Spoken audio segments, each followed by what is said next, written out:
dosen penggabung mata kuliah PPKN, pembelajaran PPKN di SD dan teman-teman. Di sini saya sebagai moderator yaitu Aldila Reza Putri Ananda di sini untuk memimpin diskusi hari ini. Selebihnya akan saya serahkan kepada kelompok penyaji. Silakan. Terima kasih. Assalamualaikum warahmatullahi wabarakatuh. Waalaikumsalam warahmatullahi wabarakatuh. Kami dari kelompok 1 akan memaparkan mata pelajaran PPKN di SD. Anggota kami terdiri dari saya sendiri, Indra Sadari dengan tim tahun 110. Saya Alvin Maulada dengan tim 110. Saya Dewi Astuti dengan tim 43. Saya Esi Mas Tuti dengan tim 081. Saya Geraldine Amelia dengan tim 105. Saya Fitri Ananda dengan tim 141.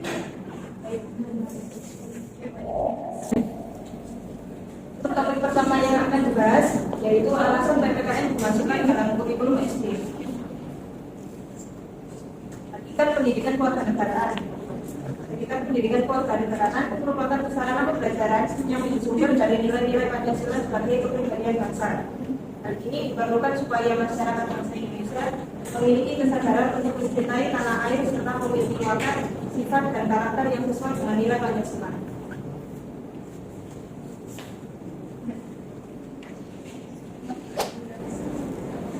Baik, yang selanjutnya adalah latar belakang PPKN. Latar belakang PPKN ada 3, yaitu secara etimologis, yuridis, dan terminologis. Untuk latar belakang PPKN secara etimologis, yaitu berasal dari pemaknaan kedua kata pendidikan serta kewarganegaraan. Dan latar belakang secara yuridis berdasarkan batang tubuh Undang-Undang Dasar 1945 serta rumusan Pancasila. Dan yang ketiga, latar belakang berdasarkan terminologis, yaitu pendidikan yang berlandaskan demokrasi politik yang kemudian diperluas dengan sumber pengetahuan lainnya. Selanjutnya ada dasar hukum pembelajaran PPKN, yaitu berdasarkan Undang-Undang Nomor 20 Tahun 2003 tentang Sistem Pendidikan Nasional sesuai Undang-Undang Republik Indonesia Nomor 20 Tahun 2003 tentang Sisdiknas. Pasal 3 yang berbunyi pendidikan nasional berfungsi mengembangkan kemampuan dan membentuk watak serta peradaban bangsa yang bermartabat dalam rangka mencerdaskan kehidupan bangsa. Isi kandungan dalam pasal tersebut juga termuat dalam ruang lingkup pembelajaran PPKN.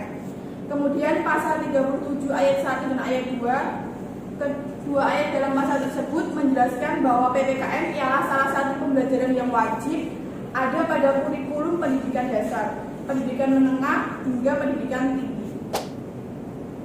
Kemudian ada dari Peraturan Pemerintah Republik Indonesia Nomor 19 Tahun 2005 tentang Standar Nasional Pendidikan, yaitu pada pasal 6 ayat 1 yang menyatakan bahwa kurikulum SD, MI, SDLB paket A, SMP, MTS, SMPLB paket B, SMA, MA, SMALB paket C, SMK, MAK atau bentuk lain yang sederajat berdiri dari yang pertama, kelompok mata pelajaran keimanan, ketakwaan, dan akhlak mulia.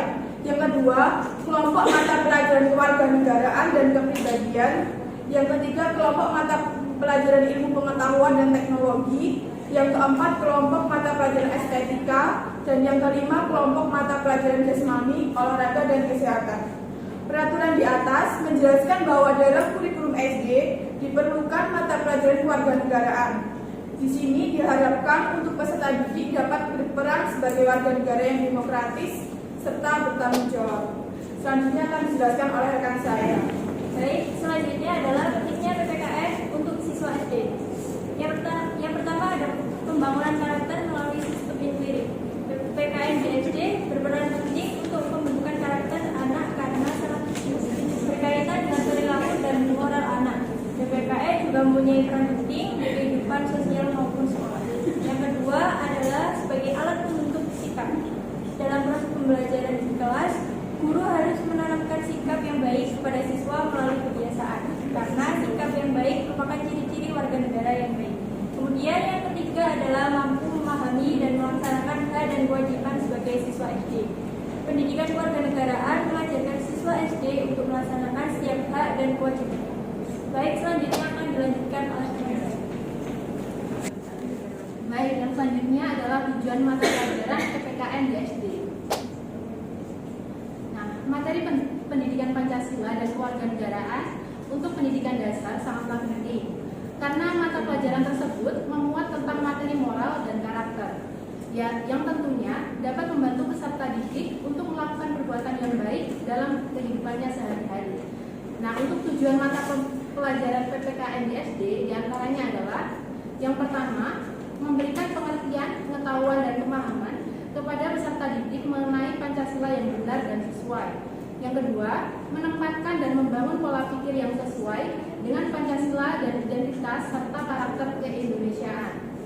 Yang ketiga, menumbuhkan nilai-nilai moral yang sesuai dengan Pancasila ke dalam diri peserta didik.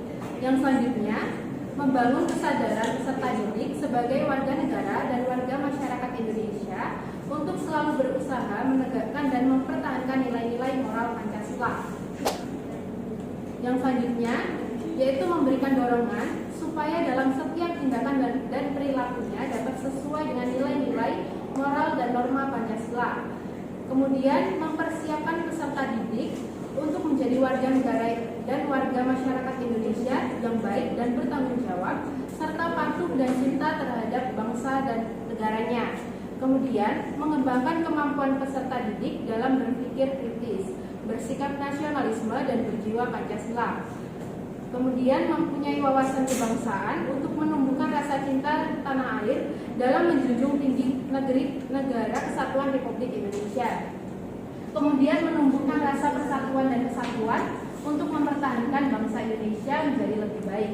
Dan yang terakhir adalah menerapkan dan memiliki jiwa yang selalu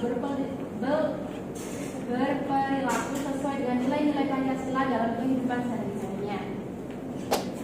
Selanjutnya akan dijelaskan oleh teman saya. Yang ketiga yaitu kompetensi akhir pelajaran PPKN SD.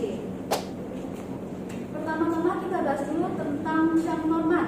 Dia mengemukakan bahwa PPKN bermaksud untuk menanamkan rasa cinta tanah air, meningkatkan semangat kebangsaan, dan membentuk kepribadian bangsa yang sesuai dengan apa yang dimaksud di sini sesuai adalah sesuai dengan falsafah, pandangan hidup, ideologi, dan dasar negara yaitu Pancasila. Kemudian ada pendapat dari NASA 2004. PPKN dimaksudkan untuk membentuk moral anak sesuai dengan nilai falsafah hidup. Falsafah hidup yang baik berkarakter sesuai dengan yang diamanatkan oleh Undang-Undang Dasar dan Pancasila. Kemudian ada lampiran dari Permendiknas nomor 22 tahun 2006, yaitu di situ dilampirkan bahwa pembentukan warga negara yang memahami dan mampu melaksanakan hak-hak dan kewajiban sebagai WNI adalah tujuan mata pelajaran dari PPKN itu sendiri. Baik, selanjutnya kita membahas tentang kompetensi akhir pelajaran PPKN SD. Kita tahu ya bahwa CP atau capaian pembelajaran itu setara dengan KI dan KD. Nah, dalam kurikulum Merdeka ini capaian pembelajaran dibagi menjadi fase A, B, dan C. Fase A untuk kelas 1 dan kelas 2, fase B untuk kelas 3 dan 4, dan fase C untuk kelas 4 dan kelas 5 dan kelas 6. Fase A ini siswa diharapkan mampu untuk menerapkan nilai-nilai Pancasila di lingkungan rumah dan sekolah, memberi contoh kepatuhan dan ketidaktaatan terhadap aturan di rumah dan di sekolah. Yang ketiga, menunjukkan kepatuhan terhadap peraturan keluarga dan sekolah. Yang keempat, memberi contoh kepatuhan dan ketidaktaatan terhadap aturan di rumah dan di sekolah. Yang kelima, yaitu menunjukkan kepatuhan terhadap peraturan keluarga dan sekolah. Yang keenam, mengenal ciri-ciri fisik lingkungan rumah dan sekolah sebagai bagian yang tidak terpisahkan dari wilayah NKRI. Yang terakhir, yaitu memberikan contoh sikap dan perilaku untuk menjaga lingkungan dan mempraktekannya di lingkungan rumah dan sekolah. Selanjutnya akan dilanjutkan oleh rekan saya. Silahkan. Baik, yang selanjutnya ada capaian pelajaran pada fase B, kelas 3 dan 4 SD, yaitu memahami dan menjelaskan makna sila Pancasila dan memberikan contoh penerapan sila Pancasila dalam kehidupan sehari-hari. Lalu menjalankan kewajiban dan hak Anda sebagai anggota keluarga dan sebagai anggota sekolah. Lalu menjelaskan identitas keluarga dan teman berdasarkan budaya, minat, dan perilakunya. Menghormati perbedaan sifat, menggambarkan identitas sesuai dengan budaya, minat, dan perilaku, mendefinisikan dan mengacu pada identitas individu, materi dan imaterial, orang-orang di sekitar, lalu mengidentifikasi dan merepresentasikan keragaman etnis dan sosial budaya di lingkungan sekitarnya, memahami lingkungannya, RT, RW, desa, kelurahan, dan kecamatan sebagai bagian integral dari Negara Kesatuan Republik Indonesia dan menunjukkan sikap gotong royong. Selanjutnya, capaian pelajaran pada fase C, kelas 5 dan kelas 6 SD, menerapkan nilai-nilai Pancasila dalam keluarga, sekolah, dan masyarakat, melaksanakan kewajiban dan haknya sebagai anggota keluarga, anggota sekolah, dan anggota masyarakat, melakukan praktik yang bertujuan untuk menetapkan kesepakatan dan aturan bersama dan menghormatinya di lingkungan rumah dan sekolah, mengidentifikasi, mempresentasikan hasil yang mengidentifikasi, menghargai, memelihara, dan melestarikan keanekaragaman budaya sebagai bagian dari Bhinneka Tunggal Ika dan di sekitarnya. Mengenal wilayahnya dalam konteks kabupaten atau kota, provinsi yang merupakan bagian integral dari wilayah NKRI, membangun persatuan, kesatuan, dan berkontribusi terhadap kenyamanan di sekolah dan di sekitarnya. Sekian presentasi dari kelompok kami. Saya kembalikan ke moderator.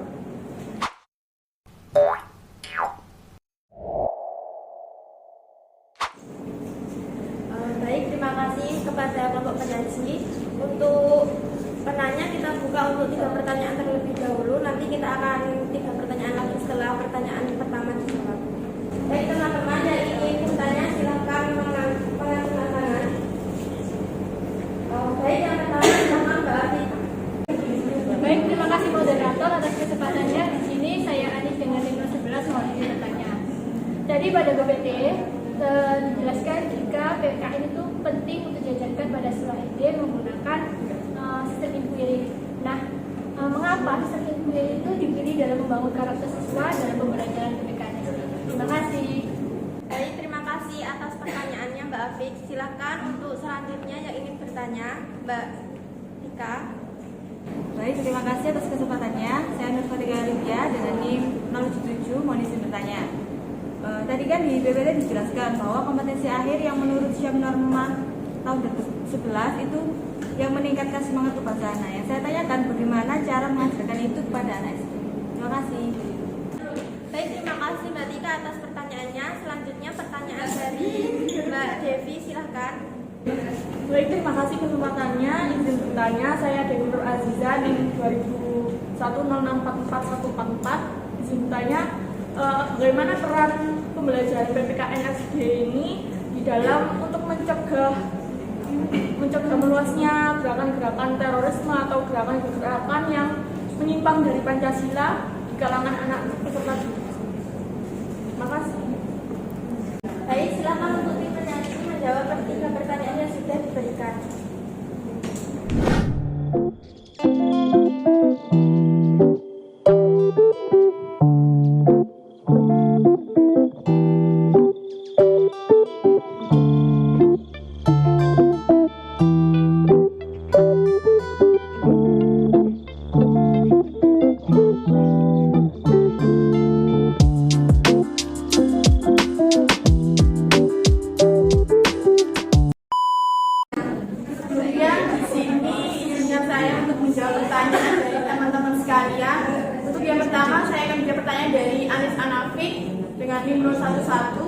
Yang pertanyaannya, mengapa sistem inquiry dipilih dalam membangun karakter siswa dalam pembelajaran PPKN di SD?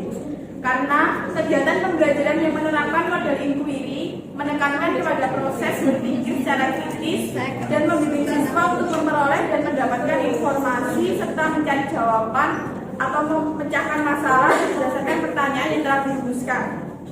Dalam model pembelajaran inquiry, siswa terlibat secara mental dan fisik untuk memecahkan suatu permasalahan yang diberikan oleh guru, sehingga dalam pembelajarannya dapat membimbing dan merangsang siswa dalam mencapai kebenaran yang sesungguhnya. Gitu Mbak Afif, bagaimana? Apakah sudah dapat membantu?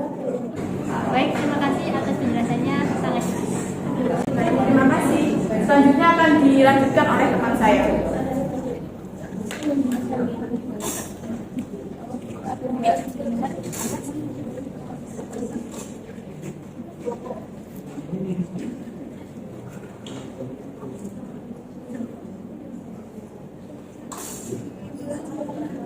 Baik,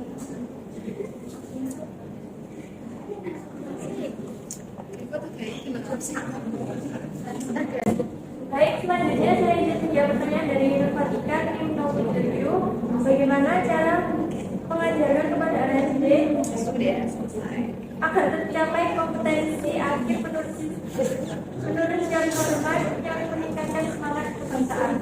Jadi caranya yang pertama yaitu dengan menceritakan kisah perjuangan pahlawan Indonesia.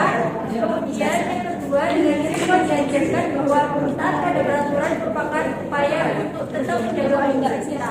Kemudian yang ketiga adalah dengan melaksanakan upacara bendera setiap hari Senin dan melaksanakan peringatan hari Besar Nasional. Bagaimana? Baik, terima kasih atas penjelasannya.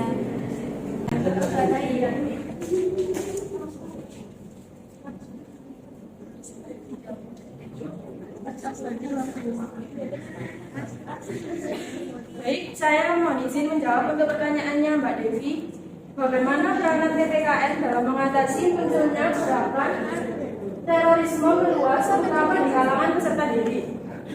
Peranan PPKN dalam mengatasi munculnya gerakan terorisme meluas salah satunya yaitu mengajarkan nilai-nilai toleransi melalui penanaman nilai-nilai Pancasila. Penanaman nilai-nilai Pancasila harus dilakukan secara terus-menerus, baik dari jenjang pendidikan dasar, menengah, hingga perguruan tinggi. Dengan mengajak semua siswa dan memantaunya dalam pengalaman belajar nilai-nilai Pancasila. Di tengah masih banyak siswa yang lupa dengan Pancasila, baik dari sila-silanya maupun dari lanjutnya. Begitu Mbak Devi, apa pendapat? Baik, terima kasih Kerja atas jawabannya. Baik, terima kasih atas jawabannya dari Bapak Penyaji. Baik teman-teman, untuk gelombang selanjutnya silakan yang ingin bertanya bisa mengacungkan tangan.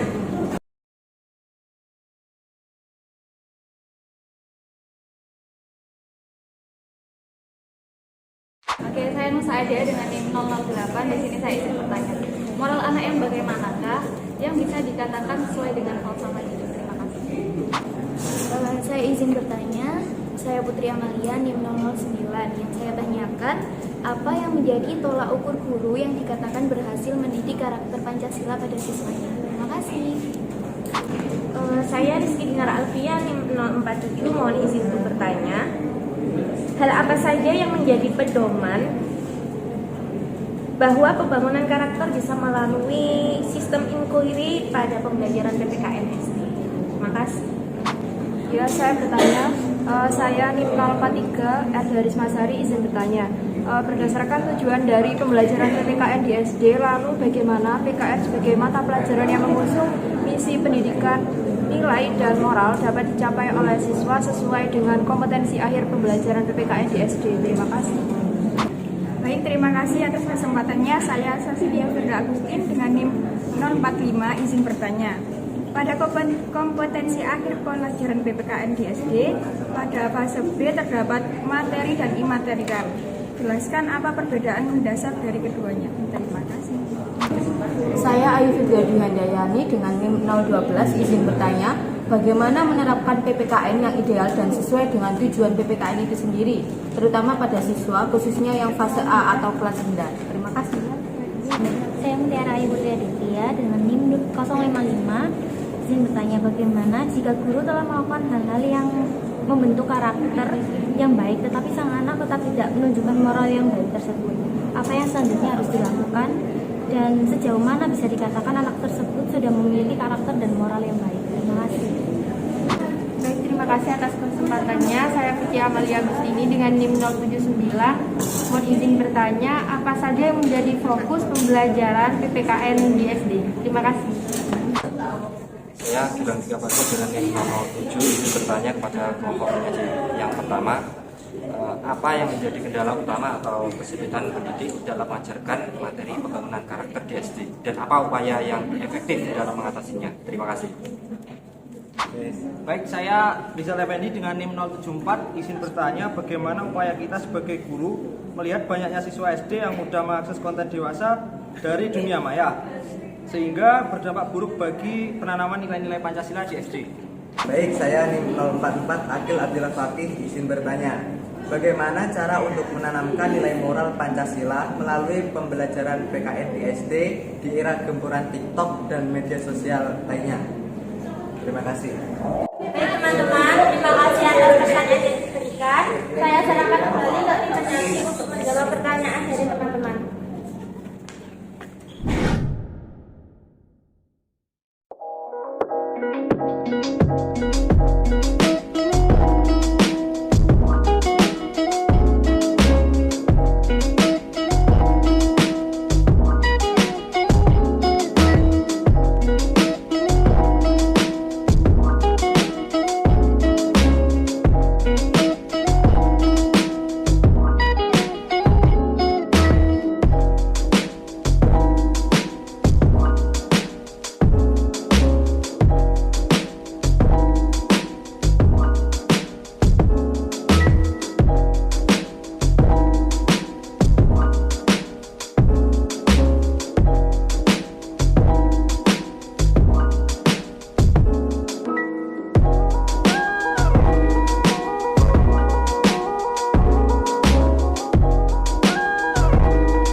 Baik, saya di sini akan menjawab pertanyaan dari Mbak Nisa Ada.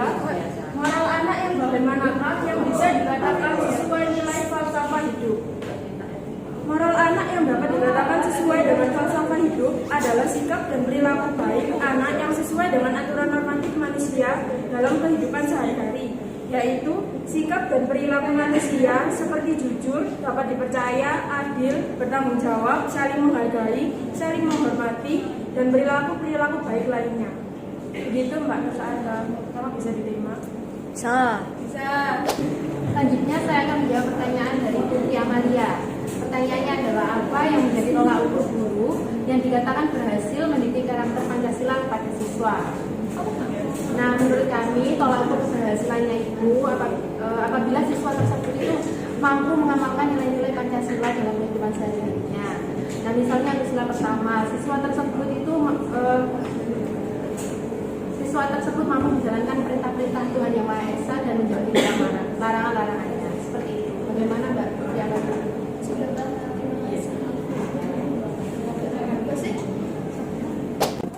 Saya akan menjawab pertanyaan dari diskusi. Hal apa saja yang menjadi pedoman bahwa pembangunan karakter bisa melalui sistem kiri pada pembelajaran PKN di SD?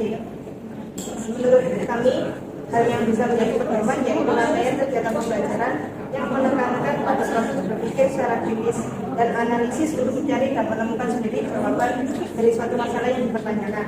Dari proses tersebut diharapkan tujuan dalam pembangunan karakter tersebut dapat diikuti di diskusi. Baik, terima kasih atas penjelasannya. Di sini saya ingin menjawab pertanyaan dari Sasilia NIM 045. Pertanyaannya, pada kompetensi akhir pelajaran PPKN SD fase B terdapat materi dan imaterial. Jelaskan apa perbedaan mendasar dari keduanya. Jadi, menurut pengetahuan saya, materi dan imaterial ini bisa disebut juga dengan materi itu fisik, sedangkan imaterial itu non fisik. Nah, yang dibahas pada fase B ini mengenal kepribadian individu. Jadi diri individu secara materi dan imaterial. Contohnya apabila materi itu sesuatu yang dapat kita lihat secara fisik. Contohnya apabila kita berkulit sawo matang, berkulit putih, dan lain-lain sebagainya. Kemudian apabila imaterial itu sesuatu yang biasanya tidak bisa kita lihat dengan mata kepala kita. Contohnya seperti karakter tingkat sosial, ada yang kaya, ada yang miskin, seperti itu. Apakah bisa diterima Mbak Cecilia? Terima kasih.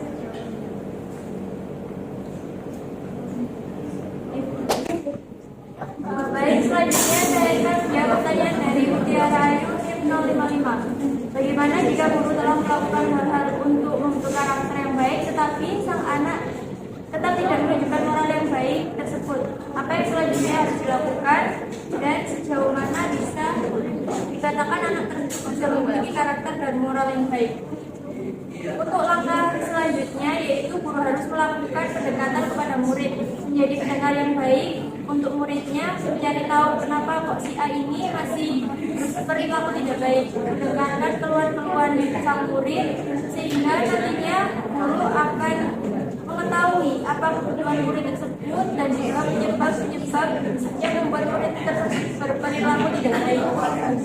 Kemudian guru menasihati si anak dengan cara yang lemah lembut, tegas tapi bukan galak, dan beri anak kalimat-kalimat yang positif.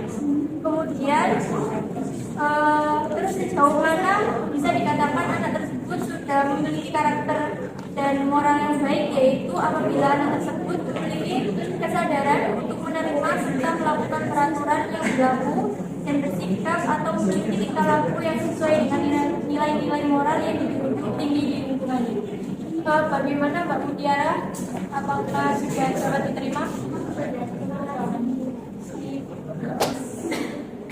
Baik, di sini selanjutnya saya akan menjawab pertanyaan dari 079 Vicky Amalia Agustini.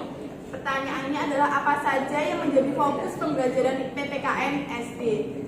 PKN adalah program yang bertujuan untuk membentuk warga negara yang berpikir, bertindak, bersikap, berkembang, dan berinteraksi dengan cerdas, kritis, analitis, berpartisipasi aktif, dan bertanggung jawab terhadap diri, lingkungan, masyarakat, berbangsa dan bernegara, dan berkehidupan dunia yang dijiwai nilai-nilai agama, budaya, hukum, keilmuan, serta watak yang bersemangat, bergelora, dan mewujudkan sifat demokratis dalam negara hukum Indonesia yang religius, adil, beradab, dan bersatu.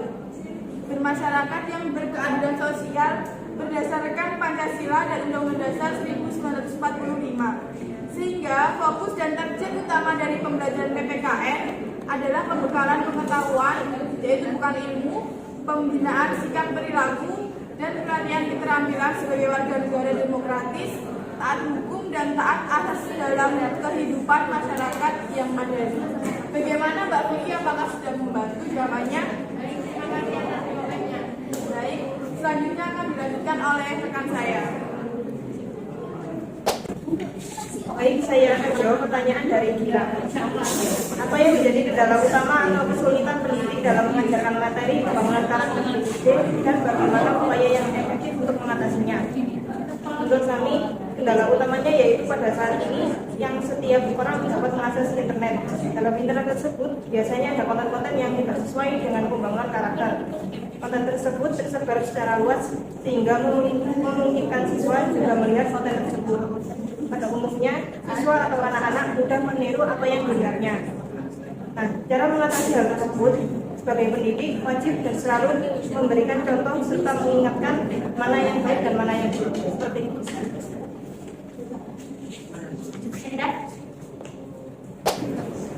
Selanjutnya saya akan menjawab pertanyaan dari Rizal dengan NIM 074. Pertanyaannya adalah bagaimana upaya kita sebagai seorang guru melihat banyaknya siswa SD yang mudah sekali mengakses konten dewasa di dunia maya, sehingga berdampak buruk bagi penanaman nilai-nilai Pancasila di SD. Nah, menurut kami, upaya pertama yang perlu dilakukan adalah dengan menanamkan nilai-nilai moral kepada siswa. Misalnya dari hal yang paling kecil, yaitu kita membiasakan untuk berdoa sebelum melakukan sesuatu atau beribadah kepada Tuhan Yang Maha Esa. Karena dari hal-hal kecil tersebut akan menjadi kebiasaan yang baik, dan menurut saya siapapun yang mendekatkan diri kepada Tuhan itu pasti akan dijauhkan dari hal-hal negatif seperti pornografi. Kemudian kita juga perlu mengajarkan nilai-nilai moral yang berhubungan dengan hal yang baik dan buruk, hal-hal yang boleh dilakukan dan dengan hal-hal yang tidak boleh dilakukan seperti mendekati pornografi. Nah, kemudian kita itu juga perlu bekerja sama dengan orang tua siswa agar mereka mengawasi siswa tersebut di rumah. Bagaimana sidang? Terima kasih atas jawabannya. Ya. Baik teman-teman, itulah jawaban dari kelompok kami. Apabila ada yang belum dijawab dari Mbak Edda sama Mbak Ayu Firda, mungkin kami bisa minta tolong ke Pak Pandu untuk membantu menjawab dari pertanyaan Mbak Edda dan Mbak Ayu Firda. Apakah ada yang mau menambahkan terkait pertanyaan tadi? Atau jawabannya ada yang kurang jelas mungkin? Baik, terima kasih atas perhatiannya. Kurang lebihnya kami mohon maaf yang sebesar-besarnya. Akhirul kalam, wassalamualaikum warahmatullahi wabarakatuh. Baik, terima kasih untuk kelompok penyaji. Untuk pertanyaan yang belum terjawab, akan kita diskusikan untuk pertemuan selanjutnya bersama Pak Pandu. Sekian diskusi hari ini. Wassalamualaikum warahmatullahi wabarakatuh.